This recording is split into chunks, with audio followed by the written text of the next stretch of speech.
Hello, welcome or welcome back to my channel, Indie Likes Books. I am Indie and I like books.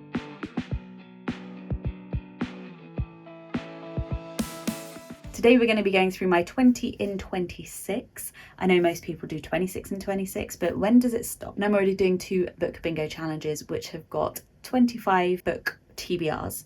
But if you want to know more about those, you can see those. Can I tag them up here? Let's see if I'm good enough at tagging things up here. Some of the books on my 20 and 26 do overlap with those challenges, which is good for me, but we'll see how it goes. So I will be showing you the books, but if I'm not showing you the books physically, then that means I've got them on my Kindle, but every book on this list I do own in some format. So let's jump right in. I'll try and make it as quick as possible. So first up we have got Bat Eater by Kylie Lee Baker. This is about a woman who sees her sister get murdered. She's pushed in front of a train, and just before the murderer runs away, he says 2 words which are Bat Eater. The main character is a crime scene cleaner, and she starts realizing that the victims of all these crimes are young Asian women. I'm assuming this is going to link back to her sister in some way. And there's also some sort of holiday where demons or something are meant to be able to come into the land. Not quite sure on that part, but it's a horror book. It sounds really good, and I've owned it for nearly 12 months, so I need to read it. Then we've got The Crimson Moth by Kristen Cicerelli, or Heartless Hunter if you've got the American version. This is about a witch called Rune who lives in a land where witches are being hunted. She pretends to be a lady, a socialite through the day, but at night she's going around rescuing other witches. At some point, one of the rescues goes wrong and she ends up deciding to get information that she needs. She has to date a ruthless hunter called Gideon. He doesn't like anything she stands for. She needs information. They start dating, and I think then at some point they have a big falling out. It's like enemies to lovers to enemies or something like that. It's been a massive hit the last year or two. Need to read it. And we've got Legend by Tracy Dion. This is about a girl whose mum is murdered, and then she heads off to a magical school, or to a school for gifted and talented, and she sees a murder which involves magic, and that brings her own magic to the forefront, and she wants to find out what's going on. This is an Arthurian legend retelling. I have no idea how or on what capacity, but I know it's a King Arthur retelling in some way or another. I heard very, very good things about this. It is YA. That's not a bad thing. I love some YA. Then we have got City of Gods and Monsters by Kaylee Edwards. This is an urban fantasy book about a bog standard human who lives in a world where there are loads of different supernatural beings. She has to join a supernatural bounty hunter to go and save her friend in this world after somebody tries to kidnap her but ends up with her friend instead. Then we've got The Night and the Moth by Rachel Gillig. The less said about this, the better. I think most people have probably read it this year, but it's about diviners. I don't know how you say that word. I'm sorry. And the main character is one of these diviners, and to tell people's futures, they have to be drowned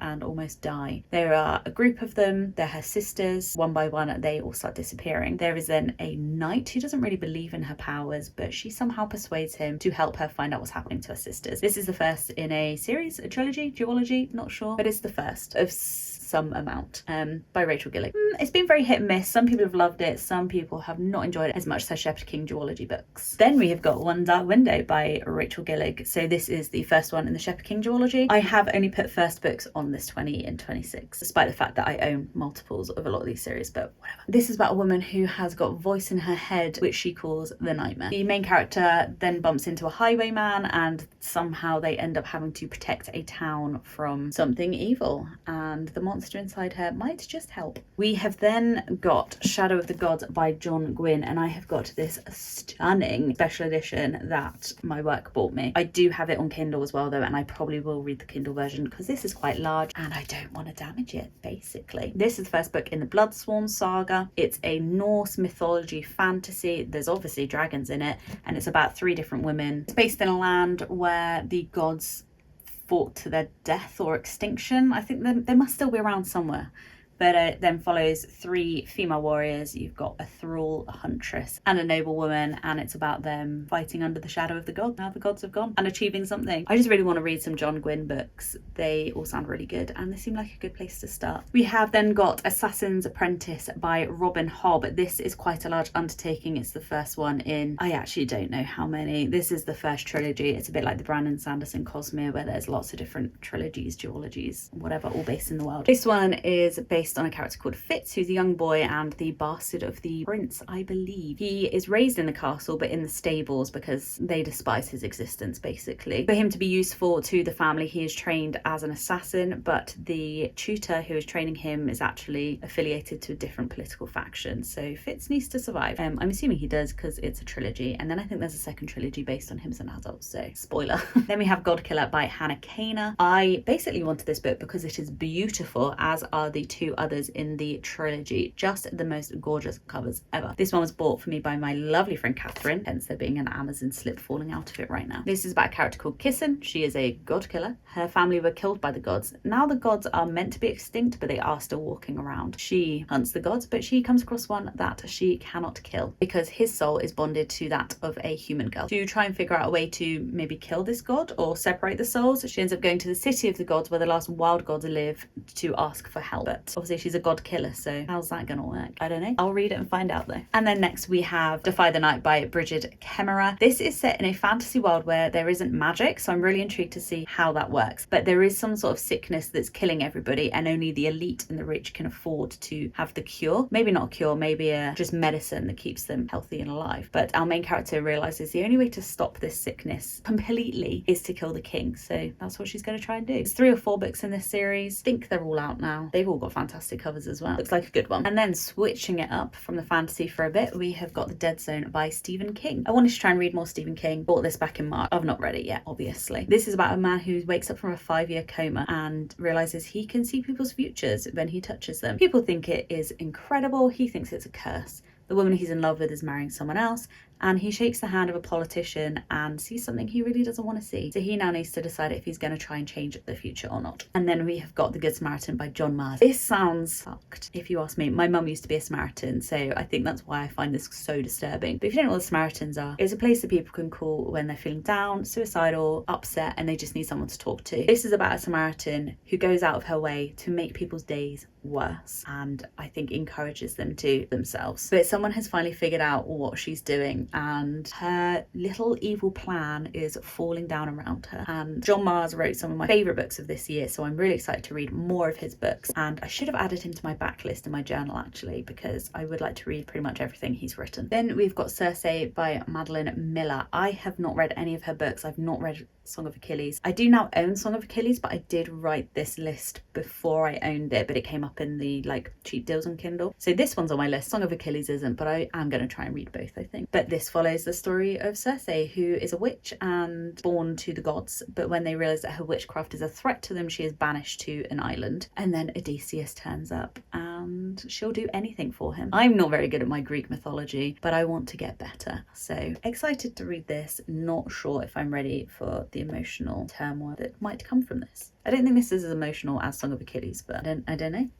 Then we have got the first book in the Zodiac Academy series, The Awakening, by, are they called the Twisted Sisters? Caroline Peckham and Suzanne Valenti. This is about 2 girls who've been raised as just normal girls, and then someone turns up and goes, actually you're the heiresses to the throne of this magical kingdom, but for you to get your throne and also the shitloads of money that comes with the throne, you need to graduate from this school. The issue is when they get to this school, there's a bunch of lads there who have all been told that they could be the heirs to the throne, whoever gets the highest grades maybe, and they're really unhappy. These 2 girls have just swanned in and are going to be given the throne, so they make their lives hell. It's a bully romance. I don't know how I feel about a bully romance, but I'm gonna give it a try. This is one of 9 of this series, and then I think there's a load of POV books from the boys. I'm not one to read as different POV. I mean, I loved Quicksilver, but I'm not going to go and read Kingfisher's POV.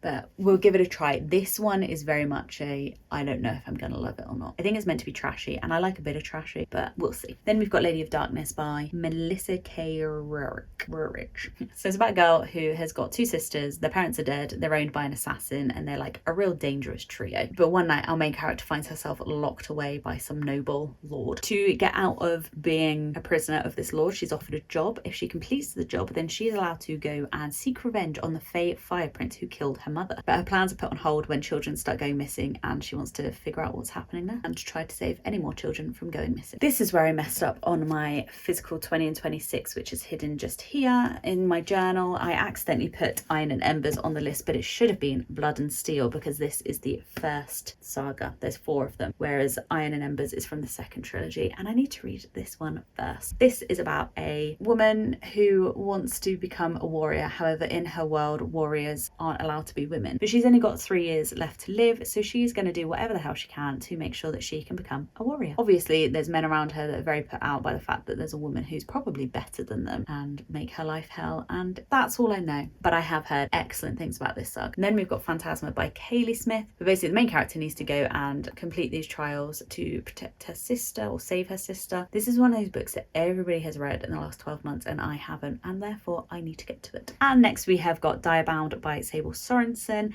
Again, I've got a hardback edition. This is a beautiful special edition, but I do think I've got it on my Kindle, so I will probably read the Kindle version because hefty boy. This is a Fourth Wing kind of story where a strong woman has to join a school where they get linked up to direwolves, and she hates the riders of the direwolves because they are revered and they've got loads of money, and that pisses her off because she's poor. But her sister, I think it is, gets kidnapped by this other country, and for her to rescue her sister, she then needs to go to the school, become a warrior, and because she's that good, she's actually chosen to bond with a direwolf. And I need to read this one soon because I have pre-ordered the next one. And then I've got The Train from Platform 2 by Stephanie Steele. I was really excited to read this one about 10 months ago, and then everything else has got in the way. This is a trapped thriller story set on a train. Sounds very Poirot. It's not. It's an underground train in London. Basically, she's on the tube, she's going home. It's only a couple of stops, but suddenly the tube comes to a screeching stop in the middle of the tunnel. When she manages to push her way into the driver's cabin, she finds him stabbed to death, and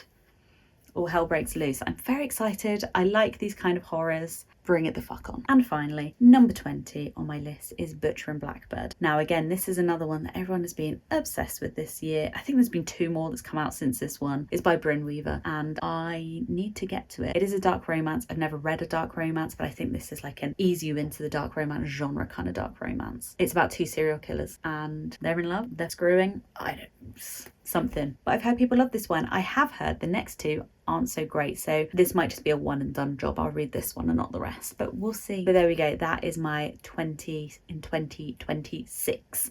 That's a lot of 20s. Let me know what you think. I'm sure you have probably read a lot of the books on this list. Please tell me what your favourites are, and also please like and subscribe because this is very much a small channel that I am trying to grow, and I will see you next week. Bye.